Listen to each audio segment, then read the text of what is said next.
Hello everyone. आज हम लोग एक्सरसाइज 5.1 का सॉल्यूशन देखेंगे, class 10th NCERT arithmetic progression. तो चलिए शुरू करते हैं। पहला क्वेश्चन, तो पहला क्वेश्चन को कह रहा है कि in which of the following situations the list of numbers involved make an arithmetic progression and why. ठीक है, चलिए करते हैं। तो पहला क्वेश्चन कह रहा है हमारे पास the taxi fare after each kilometre when the fare is 15 kilometre for the first kilometre and 8 kilometre for each additional kilometre. ठीक है, देखो पहले क्वेश्चन जो है हमारे पास, क्वेश्चन नंबर 1 जो कह रहा है कि जैसे हम लोग ओला उबर भी हम लोग यूज़ करते हैं, तो उसमें क्या होता है कि फर्स्ट 4 किलोमीटर या फिर फर्स्ट ये 5 किलोमीटर का जो चार्ज होता है वो फिक्स्ड होता है कि 50 रुपीज़ तो आपका लगेगा ही लगेगा। ठीक है, उसके बाद जो होता है वो 2 रुपीज़ पर किलोमीटर या फिर 4 रुपीज़ का पर किलोमीटर, इस हिसाब से होता है। तो इसने आप जब मतलब फर्स्ट किलोमीटर चलोगे, फर्स्ट किलोमीटर, ठीक है, तो उसके लिए कितना हो गया आपका 15 किलोमीटर, सॉरी 15 रुपीज़ लगेगा आपका। फर्स्ट किलोमीटर के लिए कितना है 15 रुपीज़, ये फिक्स्ड है आपका। ठीक है, तो जैसे ही आप फर्स्ट से सेकंड में ये करोगे, ठीक है, सेकंड किलोमीटर के लिए, सेकंड किलोमीटर के लिए आपका कितना रुपये लगेगा 8 रुपीज़ लगेगा। तो टोटल आपका कितना लग चुका है। अच्छा वैसे ही चलो, थर्ड किलोमीटर के लिए आपका कितना रुपीज़ लगेगा 8 रुपीज़ लगेगा। फोर्थ किलोमीटर के लिए कितना लगेगा आपका, वो भी 8 रुपीज़ लगेगा। तो आप ऐसे देखो ये कैसा हुआ, फर्स्ट वाले में 15 लगा, मतलब टोटल रुपीज़ अगर काउंट किया जाए तो सेकंड अगर 2 किलोमीटर आप चलते हैं तो आपका टोटल कॉस्ट जो होगा वो कितना आ जाएगा 15 ये और 8 ये 23 रुपीज़ हो जाएगा आपका। फिर आप और मान लेते हैं कि 3 किलोमीटर टोटल जाते हैं तो आपको कितना पैसा देना पड़ेगा, आपको जोड़ देना पड़ेगा 15 + 8 और +8 कितना हो जाएगा 8 8 16 31 हो जाएगा आपका। ठीक है, फिर यहाँ पे फोर्थ किलोमीटर जब आप चलोगे तो और 8 रुपीज़ जुड़ जाएगा इसमें, तो 39 हो जाएगा हमारे पास। फिर और 8 रुपीज़ जोड़ोगे तो 47 एंड सो ऑन, इस तरीके से चलते जाएगा। अब मान लेते हैं कि कहाँ से कहाँ जा रहे हो, आप मान लेते हैं कि अब नीचे से केरला से सीधे जम्मू कश्मीर जा रहे हो तो बहुत ज़्यादा जाना पड़ेगा। ठीक है, तो अब ये देखते हैं कि क्या ये हमारे जो नंबर्स हैं वो एपी बना रहे हैं क्या। तो एपी के लिए हमारा जो क्राइटेरिया होता है वो क्या होता है कि दो टर्म्स का डिफरेंस जो होता है वो कांस्टेंट होना चाहिए। तो 23 में से 15 को जब हम लोग माइनस करेंगे, 23 में से 15 को जब माइनस करेंगे तो कितना आएगा 8 आएगा हमारे पास। इसको हम लोग क्या कहते हैं, इसको हम लोग कहते हैं डी, कॉमन डिफरेंस।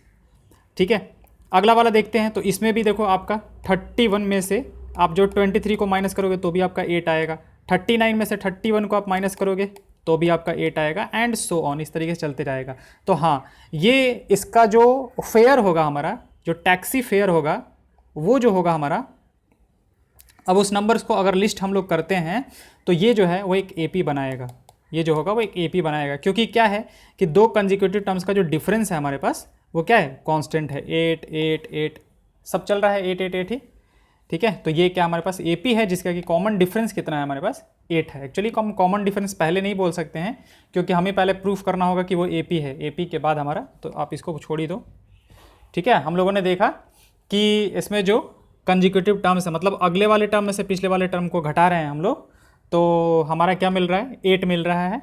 तो ये एक एपी बनेगा, क्योंकि एपी यही होता है हमारे पास कि हर एक अगला टर्म पिछले वाले टर्म में कुछ ऐड करने पे अगर मिल रहा है, हर एक अगला टर्म अगर पिछले वाले टर्म में कुछ ऐड करने पे मिल रहा है तो ये जो टर्म्स हैं वो सारे क्या बोलते हैं हम लोग, इसको एपी बोलते हैं अगर इसको लिस्ट कर दिया जाए तो ये क्या है एक एपी है। तो पहला क्वेश्चन हो गया आपका। दूसरे क्वेश्चन पे आते हैं। दूसरा क्वेश्चन देखो क्या कह रहा है, the amount of air present in a cylinder when the vacuum pump removes 1/4 of the remaining air remaining in the cylinder eight A time. ठीक है, चलो देखो ऐसा हुआ कि मान लेते हैं कि हमारे पास पार्ट 2 की बात करते हैं, एक सिलेंडर है हमारे पास, ठीक है ना, ऐसे एक सिलेंडर है, एक सिलेंडर है। अब इसमें देखो दो तरीके से आप कर सकते हो। मान लेते हैं, मान लिया कि जो वॉल्यूम है वो 100 था, 100 यूनिट था पहले। ठीक है, जो वॉल्यूम था वो 100 यूनिट था। अब क्या किया गया कि इसमें से इसका 1/4 निकाल दिया गया। इनिशियल वॉल्यूम जो था, इनिशियल वॉल्यूम जो था हमारा वॉल्यूम वो कितना था 100 यूनिट, 100 यूनिट मतलब जो भी यूनिट क्यूब हो, मतलब तो हम उसको ऐसे ही मान ले रहे हैं। ठीक है, मान लेते हैं कि मीटर क्यूब है, सेंटीमीटर क्यूब है, कुछ भी है। ठीक है, तो 100 यूनिट आपका इनिशियल है। अब 1/4 निकालने के बाद 1/4 of gas has been removed, gas has been removed. 1/4 gas जो है वो क्या कर दिया गया, आपको निकाल दिया गया। तो अब रिमेनिंग गैस कितना बच गया आपका, रिमेनिंग गैस देखो 100 तो पहले था आपका, 100 तो पहले था, उसमें से 100 का 1/4 जो है वो आपको निकाल दिया गया, 1/4 जो है वो निकाल दिया गया। तो 100 का 1/4 कितना होगा, 25, तो आपका बनेगा कितना, 75 बच जाएगा। तो 75 यूनिट जो है वो आपका बच गया। फिर से वापस again 1/4, again 1/4 of remaining gas has been removed, remaining gas has been removed, has been removed, फिर से निकाल दिया गया। ठीक है, ये फर्स्ट स्टेप में किया हमने, ये सेकंड स्टेप में फिर से वापस उतना निकाला है। तो अब रिमेनिंग कितना रह गया हमारे पास, दोबारा निकालने के बाद रिमेनिंग गैस देखो 75 तो आपका था, अब 75 का 1/4 हमने फिर से निकाल दिया, 75 का 1/4 जो है वो हमने फिर से निकाल दिया। तो हमारा बच कितना जाएगा, अगर इसको सॉल्व किया जाए तो ये आ जाएगा हमारे पास, चलो इसको मल्टीप्लाई कर लेते हैं। तो 7 चौक 28, 300 माइनस 75 डिवाइड बाई 4, यानी कि आ जाएगा आपका 225/4 यूनिट। इतना यूनिट जो है वो आपका बच जाएगा। ऐसे सो ऑन चलते जाएगा। तो देखो हुआ क्या, अब आप इसको लिस्ट करते जाओ जितना जितना है आपके पास। इनिशियली कितना था आपका, 100 था, 1/4 निकालने के बाद कितना बचा था, 75 बचा था। फिर अगला 1/4 निकाला तो कितना बचा, 225/4 बचा। फिर एंड सो ऑन इस तरीके से चलते जाएगा। ठीक है, अब देखते हैं कि क्या ये नंबर्स एपी बना रहे हैं। तो एपी बनाने के लिए अगले वाले टर्म में से पिछले वाले टर्म को माइनस करेंगे, तो देखते हैं क्या बनता है हमारे पास। 75 में से 100 को माइनस किया, कितना बनेगा हमारे पास, माइनस का 25। फिर अगले वाले से इसमें से इसको माइनस करते हैं, देखते हैं क्या बनता है हमारे पास। 225/4 माइनस 75, इसको माइनस करते हैं तो कितना आ जाएगा हमारे पास, this one will be 225 minus, ये आ जाएगा आपका 300 होल डिवाइड बाई कितना, 4। तो दिस विल बी माइनस 75/4। तो क्या आपका यहाँ से जो डिफरेंस आया है वो ये डिफरेंस सेम है, नहीं, बिल्कुल सेम नहीं है। यहाँ पे आप देखो कि पहले वाले में मतलब 100 में क्या ऐड किया जा रहा था, -25 ऐड किया जा रहा था। इसमें 75 में क्या ऐड किया जा रहा है, माइनस का 75/4 ऐड किया जा रहा है। तो पहले वाले में तो कुछ और ऐड किया जा रहा था, दूसरे वाले में कुछ और ऐड किया जा रहा था। तो ये एपी बनाएगा क्या, तो नहीं बनाएगा। सिंस हम लोग ऐसे देखेंगे कि सिंस ए के प्लस 1 माइनस ए के, मतलब कि अगले वाले टर्म में से, चाहे इसे छोड़ दो, ऐसे मत लिखो। Since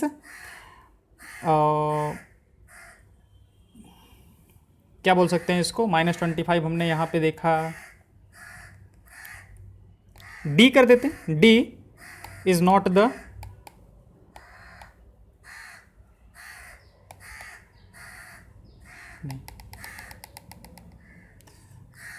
since difference of to consecutive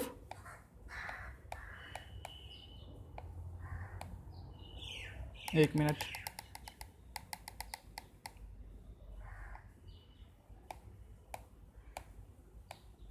consecutive terms are not same,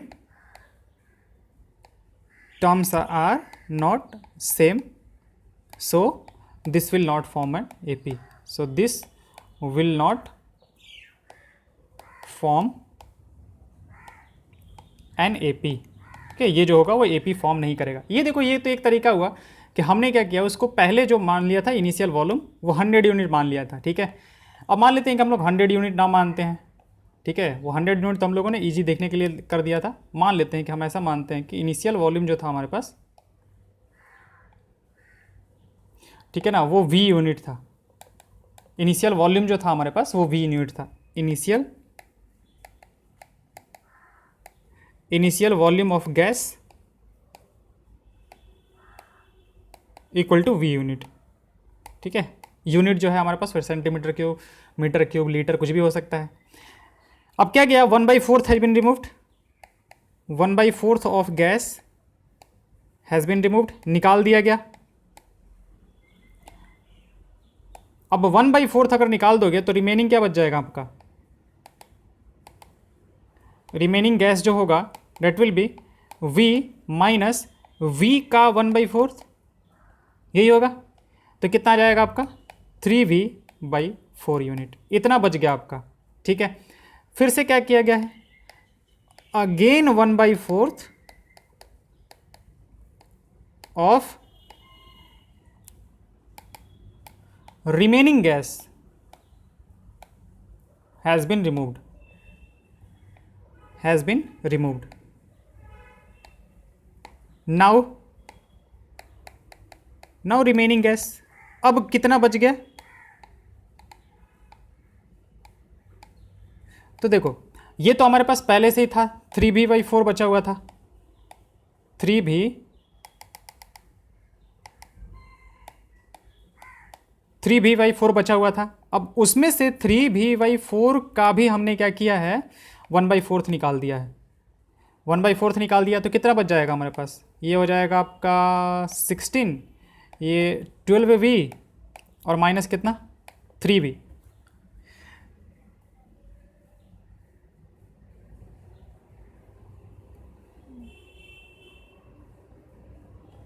एक मिनट,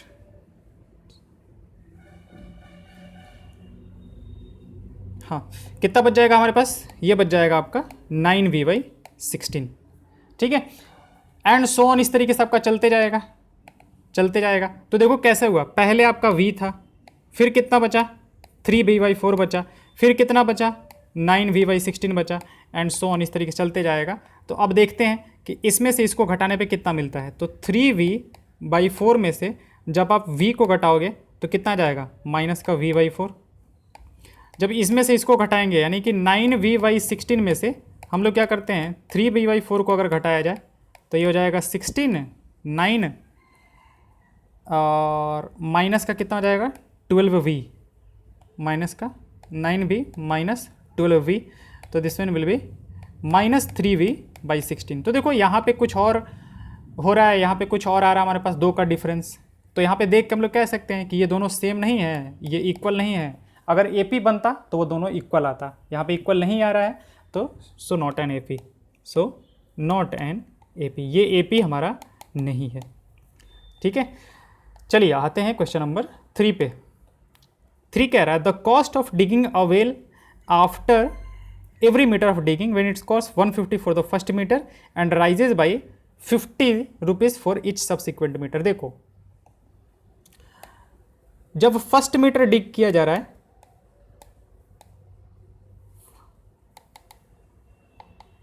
फर्स्ट मीटर डिग किया जा रहा है तो कितना लिया जा रहा है 150 रुपीज़, और फिर उसके बाद जो है सेकंड मीटर के लिए कितना लगेगा आपका, सेकंड मीटर के लिए कितना लगेगा आपका 50 रुपीज़।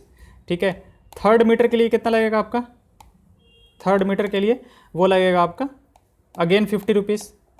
होता है ना कि जैसे मान लेते हैं कि हम अभी उसको मतलब जो डिग करने वाला है उसको बुलाएंगे, तो मतलब कि ऐसा बोला कि आपका देखो मिनिमम आपको 150 रुपीज़ तो लगेगा ही लगेगा। उसके बाद आप जितना आप मतलब कि ये करना चाहते हो, जितना गड्ढा आपको चाहिए, 10 मीटर चाहिए, 20 मीटर चाहिए, हर एक मीटर का 50 रुपये लगेगा उसके बाद। ठीक है, पहला मीटर जो है वो हम 150 रुपये में खोद ये करेंगे, मतलब कि डिग करेंगे, क्योंकि मे बी मतलब कि ऊपर वाला जो क्रस्ट है वो ज़्यादा हार्ड है, तो इसकी वजह से, या फिर जो भी आप समझो कि पहला मीटर के लिए बोला है। और उसके बाद मान लेते हैं मतलब ये डिग करना आसान है तो उसने बोला कि 50 रुपये इसके बाद हर एक मीटर के लिए लगेंगे आपके। ठीक है, तो फिर ये थर्ड हो गया आपका। ये फोर्थ मीटर के लिए कितना लगेगा आपका, फोर्थ मीटर के लिए भी आपका फिर 50 रुपीज़ लगेगा। तो आप ये देखो कि आपका किस तरीके से जा रहा है। फर्स्ट मीटर मतलब कि टोटल अगर एक ही मीटर आपने खुदवाया तो कितना लगेगा 150 रुपीज़ लगेगा आपका। अगर आपने 2 मीटर खुदवाए तो 150 ये और 50 ये, कितना हो जाएगा 150 प्लस 50।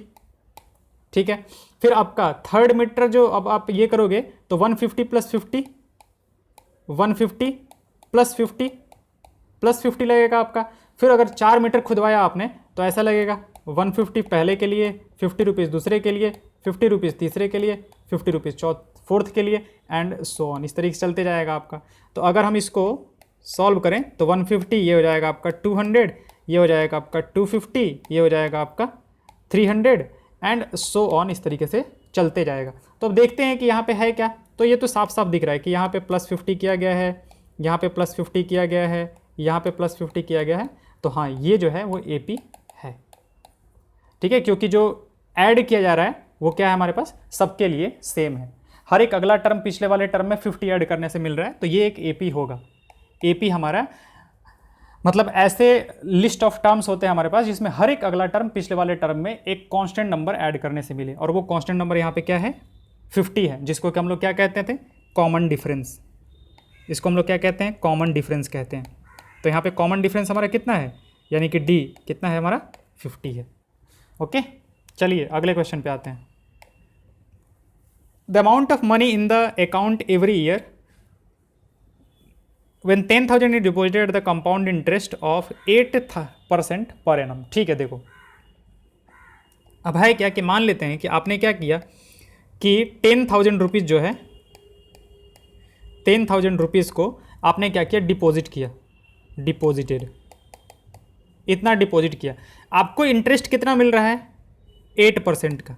8% का क्या मिल रहा है आपको, इंटरेस्ट मिल रहा है।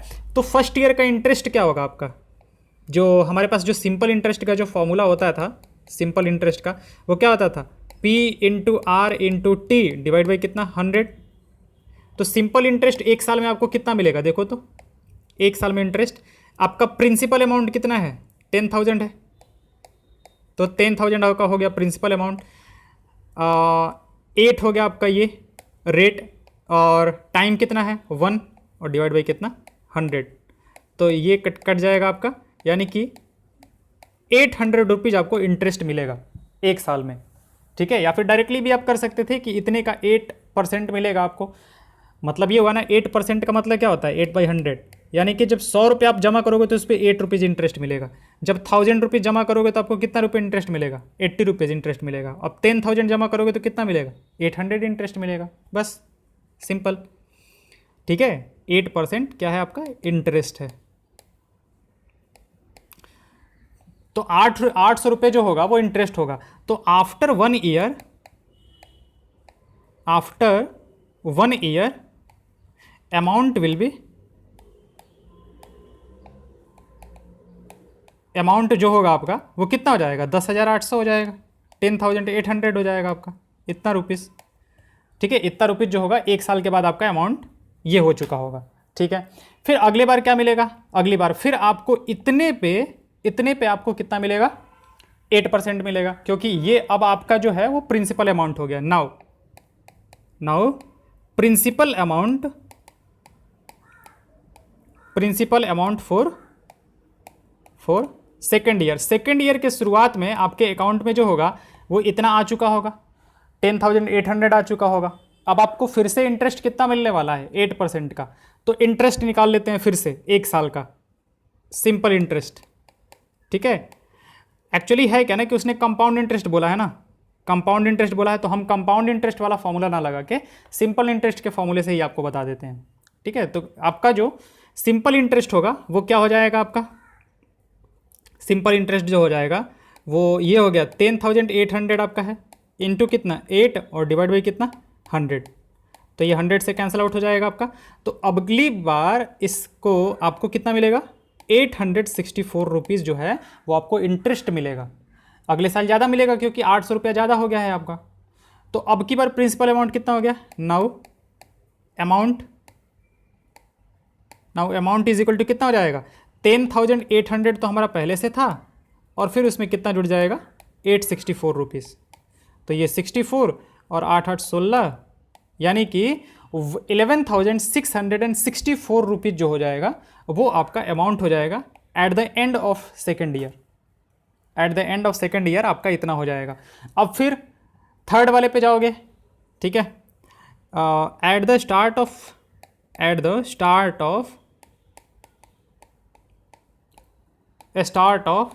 थर्ड ईयर आपका जो प्रिंसिपल अमाउंट है PI वो कितना हो चुका है, 11,664, आपका इतना रुपया बन चुका है, ठीक है। तो interest for third year, interest for third year के लिए इंटरेस्ट कितना हो जाएगा आपका? तो थर्ड ईयर का इंटरेस्ट कितना होगा? इतना आपका है, और इस पे कितना 8% के लिए मिल रहा है, टाइम अभी भी 1 ईयर है, डिवाइड बाई कितना 100। तो अब की बार थोड़ा सा कैलकुलेशन हमारा कर देंगे, तो यहाँ पे आ जाएगा हमारे पास पॉइंट। अब अगर 2 पॉइंट तक इसको किया जाए, 8 चौके 32, 2 3 8 छः 48 और 3 51 5 8 छः 48 और 5 53 5 8 एकम 8 5 13 3 1 8 एकम 8 1 9, यानी कि कुछ इतना मिलेगा आपको 933.12 रुपीज़ जो होगा, इतना हो चुका होगा आपका।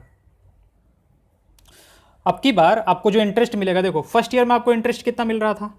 फर्स्ट ईयर में इंटरेस्ट जो था आपको 800 रुपीज़ मिला था। फिर आपका सेकंड ईयर में इंटरेस्ट जो था वो देखो कितना मिला 864, और थर्ड ईयर में जो आपका इंटरेस्ट होगा वो देखो और ज़्यादा हो गया, कितना 933, क्योंकि अब आपका जो पिछले साल का इंटरेस्ट है वो भी इंटरेस्ट बना रहा है। ठीक है, ये होता है कंपाउंड इंटरेस्ट का पावर।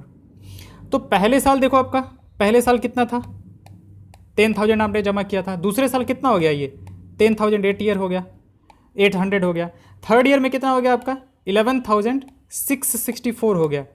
इसके अगले साल में कितना हो जाएगा, आप इसको और जोड़ लो उसमें, तो कितना हो जाएगा 0.12 और 4 3 7 6 3 9 6 3 9 11,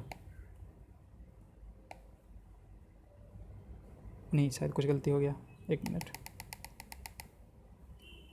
1 2 तो रहेगा ही रहेगा, 3 सॉरी 4 3 7 6 और 3 9 9 6 15, ये इतना अमाउंट हो जाएगा आपका। ठीक है, पहले साल आपका 10,000 था, दूसरे साल के शुरुआत तक आपका इतना हो चुका होगा 10,800 हो चुका होगा, तीसरे साल के शुरुआत तक इतना हो चुका होगा, और फोर्थ ईयर के स्टार्ट तक आपका इतना हो चुका होगा। तो ये आपका अमाउंट आ रहा है। तो आप यहाँ से देखो कि क्या ये एपी बनेगा, ऐसे ये एपी बन रहा है क्या, देख लेते हैं। अगर इसको देखा जाए तो इसमें कितना ऐड हुआ है 800 ऐड हुआ है, यहाँ पे देखा जाए तो कितना ऐड हुआ है 864 ऐड हुआ था, वो हमने निकाल के देखा था ऊपर में। फिर यहाँ पे हमने देखा कितना ऐड हुआ है, प्लस का 933.12 ऐड हुआ है। तो आप ये देखो कि क्या कोई कांस्टेंट नंबर ऐड हो रहा है, नहीं ना, तो एपी नहीं है, not an AP, not an AP, ये एपी हमारा नहीं है, बस सिंपल सा चीज़। ठीक है, एपी कब होता है, जब 800 800 800 800 इस तरीके से जुड़ता है। ठीक है, लेकिन यहाँ पे तो हमारा चेंज होते जा रहा है, तो ये एपी नहीं होगा, तो ये हमारा पास आंसर हो जाएगा कि नॉट एन एपी। ओके, चलिए आते हैं इसके क्वेश्चन नंबर 2 पे। Right first 4 terms of the AP when the first term A and the common difference D R given below. देखो बड़ा इजी सा क्वेश्चन है। 2 के फर्स्ट पार्ट में दिया हुआ है कि ए का वैल्यू जो है वो 10 है, और जो डी का वैल्यू है वो आपका कितना है, वो भी 10 है। तो हमें क्या करना है, फर्स्ट 4 टर्म्स लिखना है, यानी कि T1 T2 T3 और T4। T4 का मतलब क्या हुआ, मतलब 4 लिखा हुआ, यानी कि फोर्थ टर्म की बात कर रहे हैं हम लोग, फोर्थ टर्म की बात कर रहे हैं। ये T1 लिखा हुआ है, इसका मतलब कि ये फर्स्ट टर्म है। ऐसे फर्स्ट टर्म को आप ए से भी डिनोट कर सकते हो, T1 से भी। T1 जो है हमारा ये एक अलग तरीके का हो गया, ये T2 मतलब सेकंड टर्म, T3 मतलब थर्ड टर्म। तो फर्स्ट टर्म तो उसने दे के रखा है कि वो आपका कितना है 10 है, तो T1 जो होगा वो आपका 10 हो गया। T2 कितना होगा, इसमें जुड़ेगा, कितना जुड़ेगा हमारा 10 जुड़ेगा, 10 जुड़ेगा तो आपका सेकंड टर्म आ जाएगा, तो कितना हो जाएगा 20 हो जाएगा। थर्ड टर्म कैसे मिलेगा, T2 में 10 जुड़ेगा तो थर्ड टर्म मिल जाएगा, तो कितना हो जाएगा आपका 30 हो जाएगा। फोर्थ टर्म कैसे मिलेगा, इसमें 10 जुड़ेगा तो आपका फोर्थ टर्म आ जाएगा, तो कितना हो जाएगा 40। तो T1 T2 T3 T4 4 terms जो हैं आपके वो कितने हो जाएंगे 10 20 30 एंड 40। ओके, चलिए आते हैं इसके अगले क्वेश्चन पे, इसके सेकंड पार्ट पे। सेकंड पार्ट है इसका, ए का वैल्यू -2 है और डी का वैल्यू 0 है। ए का वैल्यू जो -2 है और डी का वैल्यू जो है वो 0 है। तो इसके 4 टर्म्स हमें निकालने हैं। अगेन T1 T2 T3 और T4। तो आप ये देखो T1 कितना होगा आपका -2 पहला टर्म। अब अगला वाला टर्म क्या कैसे मिलेगा, जीरो ऐड करने पे, तो जीरो ऐड करोगे तो कितना रहेगा -2, जीरो ऐड करोगे तो कितना रहेगा -2, और जीरो ऐड करोगे तो कितना रहेगा -2। तो आपके T1 T2 T3 T4 चारों के चारों क्या हो जाएंगे -2 -2 -2 -2। क्वेश्चन नंबर 3 पे आते हैं। क्वेश्चन नंबर 3 कह रहा है A4 D -3। A जो है आपका 4 है और D जो है वो कितना है -3 है। तो आते हैं फिर से वापस यहाँ पे T1 T2 T3 और T4। तो T1 आपका कितना हो जाएगा, फर्स्ट टर्म तो देख रखा है कितना है 4 है। T2 कितना होगा -3 ऐड करेंगे, तो 4 में -3 ऐड करोगे तो कितना हो जाएगा 1। 4 में -3 आप ऐड करोगे, इसका मतलब कि 4 में से 3 को घटा दो तो 1 आ जाएगा आपका। अब इसमें -3 जब ऐड करोगे तो कितना आ जाएगा आपका -2 आ जाएगा। इसमें -3 ऐड कर दोगे, -3 ऐड करोगे तो आपका कितना आ जाएगा -5 आ जाएगा। तो ये चारों टर्म्स हो जाएंगे हमारे पास 4 1 -2 और -5। क्वेश्चन नंबर मतलब इसी का फोर्थ पार्ट करते हैं। A -1 D हाफ, A का जो वैल्यू है वो -1 है और जो D का वैल्यू है वो कितना देख रखा है, हाफ देख रखा है आपको। चलिए निकालते हैं T1 T2 T3 T4। तो A का वैल्यू तो -1 देख रखा है। अब इसमें ऐड कितना करना है हमें 1/2 ऐड करना है। तो -1 में जब आप 1/2 ऐड करोगे तो कितना आएगा आपका माइनस का 1/2 आ जाएगा। ठीक है, तो ये हो जाएगा आपका कितना माइनस का 1/2। अब माइनस के 1/2 में प्लस का 1/2 करोगे तो कितना हो जाएगा 0। ये तो सिंपल सा है। अब इसमें फिर 1/2 ऐड करोगे तो अगेन सिंपल है, 0 में 1/2 ऐड करोगे तो क्या मिलेगा 1/2। ये 0 क्यों मिलेगा, क्योंकि एक निगेटिव एक पॉजिटिव हो गया। तो ये चारों टर्म्स हो गए आपके। फिफ्थ की बात कर लेते हैं। क्वेश्चन नंबर 5 है आपका। A -1.25 है, -1.25 है और D जो है वो माइनस का 0.25 है। तो चलिए इसको भी निकाल लेते हैं। T1 T2 T3 T4। T1 कितना है आपका, T1 है माइनस का 1.25। इसमें ऐड कितना करना है हमें -0.25। तो -1.25 में आपको ऐड करना है -0.25। तो आपको ऐड करके कितना मिल जाएगा माइनस का 1.50। ठीक है, ये आ जाएगा माइनस का 1.50। फिर से वापस आप ऐड करो कितना माइनस का 0.25, तो ये आपका आ जाएगा माइनस का 1.75। और फिर से आप जैसे माइनस का 0.25 ऐड करोगे तो ये बन जाएगा माइनस का 2.00। ठीक है, तो ये चारों टर्म्स हो जाएंगे आपके। चलिए आते हैं क्वेश्चन नंबर 3 पे। क्वेश्चन नंबर 3 कहता है for the following APs right the first term and the common difference. Okay, third का फर्स्ट पार्ट जो है वो कितना है 3 1 -1 -3 3 1 -1 -3। तो इसका हमें फर्स्ट टर्म लिखना है। तो फर्स्ट टर्म A कितना होगा, बस ये है हमारे पास। A कितना होगा 3 होगा। कॉमन डिफरेंस D क्या होगा, आप किसी में भी दो में से पिछले वाले को घटा लो। तो 1 में से 2 को घटा लो, मतलब 1 में से 3 को, तो 1 में से 3 को घटाओगे तो आपका कितना आ जाएगा -2 आ जाएगा। यही चीज़ आपको यहाँ से यहाँ पे घटाते, मतलब -1 में से 1 को घटाते तो भी आपका -2 आ जाता। -3 में से -1 को घटाते तो -3 में से -1 को जब आप घटाते तो -3 + 1 आपका फिर से -2 आ जाता। तो देखो हर तरीके से आ सकता है आपका, कोई भी दो टर्म यूज कर लो। सेकंड पार्ट पे आते हैं। तो कॉमन डिफरेंस इसके लिए कितना हो गया -2 और फर्स्ट टर्म तो हमारे पास दिया ही हुआ है। -5 -1 3 7 -5 -1 3 और 7। चलिए आते हैं, इसमें फर्स्ट टर्म कितना दिख रहा है हमें -5। First term -5। D जो है वो किसी भी दो को घटा लेते हैं, तो 3 में से -1 को घटाएंगे तो कितना आ जाएगा 3 + 1 यानी कि वैल्यू कितना आ जाएगा आपका 4। थर्ड है हमारा 1/3 5/3 9/3 1/3 5/3 9/3 13/3।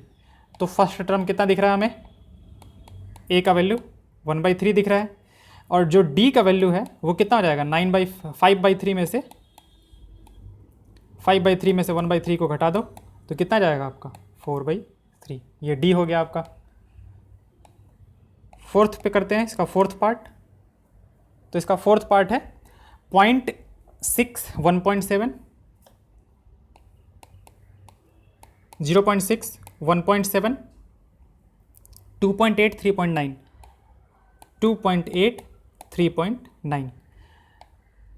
तो फर्स्ट टर्म कितना है हमारा, ए जो है वो 0.6 है, और अगर डी की बात की जाए तो हम इसमें से इसको घटा लेते हैं। तो 3.9 में से 2.8 को घटाया जाए तो कितना जाएगा 1.1। तो ये हो गया आपका थर्ड के लास्ट पार्ट के लिए। ठीक है।